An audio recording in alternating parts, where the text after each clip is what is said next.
మీ business ఏదైనా మీ ఊర్లో promotion చేయాలంటే అది సుమన్ టీవీతోనే సాధ్యం. ఇప్పుడే సంప్రదించండి.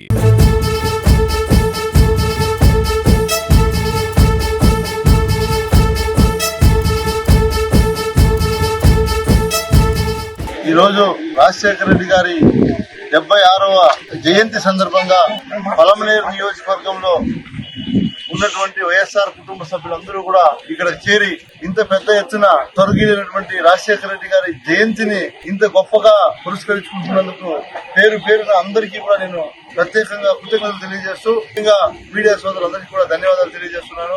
ఈ రోజు ఆయన మరణాంతరం కూడా రాష్ట్రంలో మీరు ఏ వాడకెళ్ళినా ఏ ఊరికెళ్ళినా కూడా రాజశేఖర రెడ్డి గారి బొమ్మను పెట్టుకుని పూజలు చేసుకున్నటువంటి ఘనత, అంత చరిష్మా ఉన్నటువంటి నాయకుడు ఎవరైనా ఉన్నారు ఈ రాష్ట్రంలో అంటే అది ఏకైక నాయకుడు ఒక్క రాజశేఖర రెడ్డి గారికి దక్కింది కూడా మనం గొప్పగా చెప్పుకోవచ్చు. ఎందుకంటే ఏ వర్గానికి, ఏ కులానికి, ఏ మతానికైనా తీసుకోవచ్చు. మీరు ఒక వర్గం అని కాదు, ఒక కులం అని కాదు, ఒక మతం అని కాదు, అన్ని వర్గాలకు కూడా ఆయన మంచి చేసి చూపించినటువంటి ఘనత మన రాజశేఖర రెడ్డి గారిది.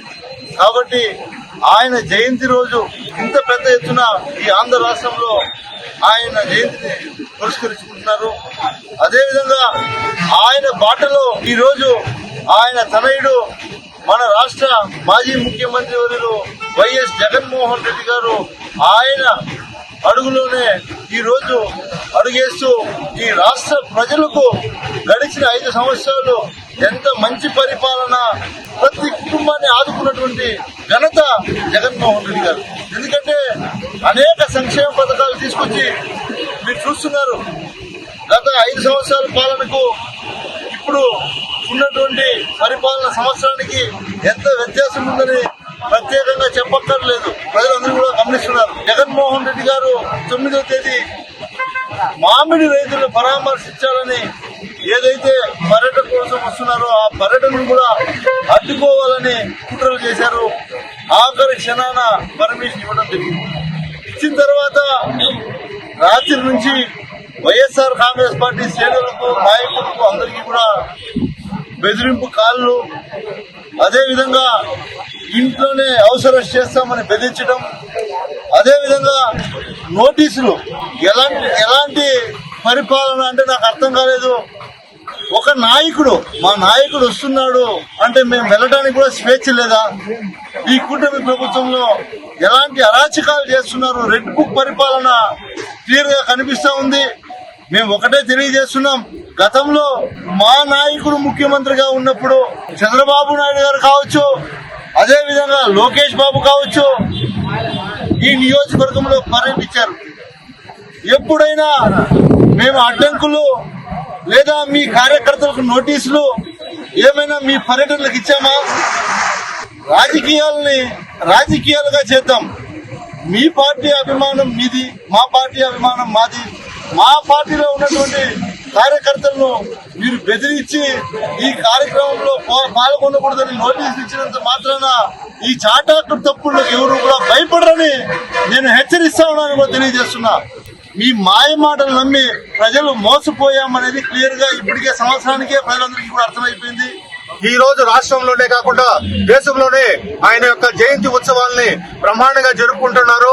రాబో రోజుల్లో కూడా మన వైఎస్ జగన్మోహన్ రెడ్డి గారు, రాజశేఖర రెడ్డి గారు చేసేటువంటి సంక్షేమ పథకాలను నేను అలాగే సంక్షేమ పథకాలు తీసుకొస్తానని చెప్పి ఈ రోజు ఆయన కూడా ప్రతి ఒక్క నియోజకవర్గంలోనూ ప్రతి ఒక్క కార్యకర్తకు అండగా నిలబడి రేపు మామిడి రైతుల కోసం బంగారుపాళ్యానికి విచ్చేస్తున్నారు.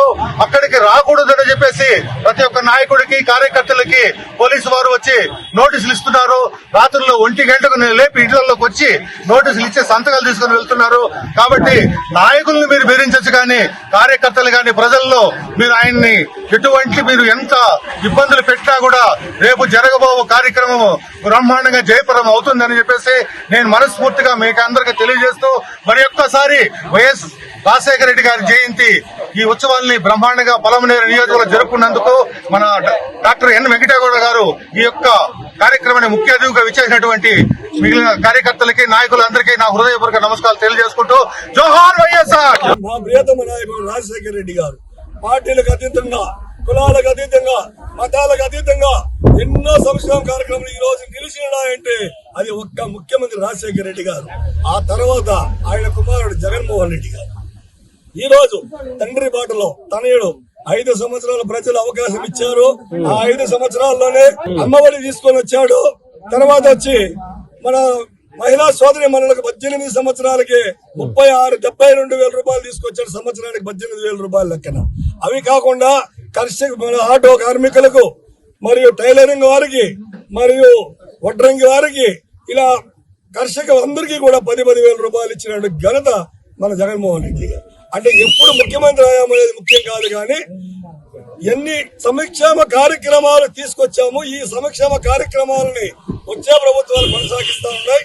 ఇవి కాకుండా కొత్తగా ఇస్తే ఎవరైనా కూడా సరే వాళ్ళ పేరు చిరస్థాయిగా నిలిచిపోతుంది. ఉండే పథకాలు కొనసాగిస్తూ పేర్లు మారుస్తూ కాదు.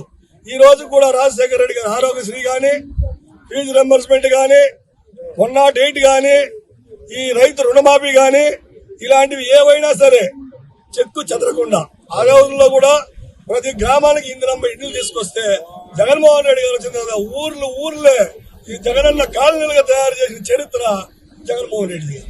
కక్ష సాధింపులు వద్దు. రాజకీయం అనేది ఏ రోజైతే పోలింగ్ అవుతుందో ఆ రోజు సాయంత్రం 5 గంటలకే రాజకీయాలన్నీ పక్కన పెట్టాలా.